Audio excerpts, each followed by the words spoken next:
Mathematics class chapter 1 സമാന്തര ശ്രേണികൾ. അതിലെ രണ്ട് മൂന്ന് questions. Question number 1, A B C ഇവ ഒരു സമാന്തര ശ്രേണിയുടെ അടുത്തടുത്ത 3 പദങ്ങളാണ് എങ്കിൽ അടുത്തടുത്ത 3 പദങ്ങളാകുമ്പോൾ മധ്യപദം എന്ന് പറയുന്നത് ബി സമം എ പ്ലസ് സി ബൈ 2 മറ്റ് 2 പദങ്ങളുടെ തുകയുടെ പകുതിയായിരിക്കും.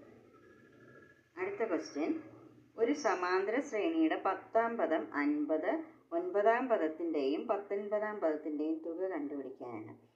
10ാം പദം 50 എന്ന് പറയുമ്പോൾ ആദ്യ പദം പ്ലസ് 9 പൊതുവ്യത്യാസമാണ് 10ാം പദം. n-ാം പദം എന്ന് പറയുമ്പോൾ ആദ്യ പദം പ്ലസ് n-1 പൊതുവ്യത്യാസം. അപ്പോൾ 10ാം പദം എന്ന് പറയുമ്പോൾ ആദ്യ പദത്തിന് എ എന്ന് സൂചിപ്പിച്ചു.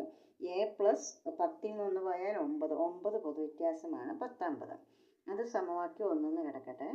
ഇനി 1ാം പദത്തിൻ്റെയും 19ാം പദത്തിൻ്റെയും തുക. 1ാം പദം പ്ലസ് 19ാം പദം സമം 1ാം പദം നമ്മൾ എ എന്നെടുത്തു, എ പ്ലസ് 19ാം പദം എന്ന് പറയുമ്പോൾ എ പ്ലസ് ആദ്യ പദം പ്ലസ് 18 പൊതുവ്യത്യാസം 18d. അപ്പോൾ എയും കൂടെ കൂട്ടുമ്പോൾ 2a plus 18d.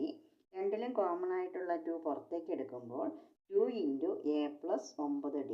a plus 9d ഇവിടെ 50 ആണെന്ന് നമ്മൾ കണ്ടുവച്ചിട്ടുണ്ട്. 2 × 50 സമം 100. ഒരു സമാന്തര ശ്രേണിയുടെ 10ാം പദം 20, പൊതുവ്യത്യാസം 2, 18ാം പദം എത്ര, 2ാം പദം എത്ര?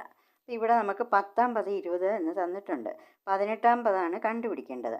18ാം പദവും 10ാം പദവും തമ്മിലുള്ള അകലം എന്ന് പറഞ്ഞാൽ 10 8 18. അതായത് 10ാം പദത്തിൻ്റെ കൂടെ 8 പ്രാവശ്യം പൊതുവ്യത്യാസം. 10ാം പദം പ്ലസ് 8 പൊതുവ്യത്യാസമാണ് 18ാം പദം.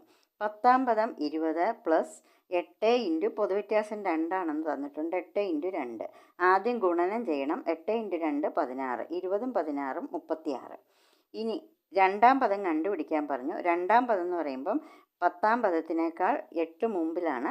അതായത് 10ാം പദം മൈനസ് 8 പൊതുവ്യത്യാസം. ഇവിടെ 10ാം പദം പ്ലസ് 8 പൊതുവ്യത്യാസമാണ് 18ാം പദം. 2ാം പദം എന്ന് പറയുമ്പോൾ 10ാം പദം മൈനസ് 8 പൊതുവ്യത്യാസം. 10ാം പദം 20 ആണ്, മൈനസ് 8 × പൊതുവ്യത്യാസമായ 2. ഇവിടെയും ഗുണനം ആദ്യം ചെയ്യണം. 8 × 2 16, അതായത് 20 - 16 4.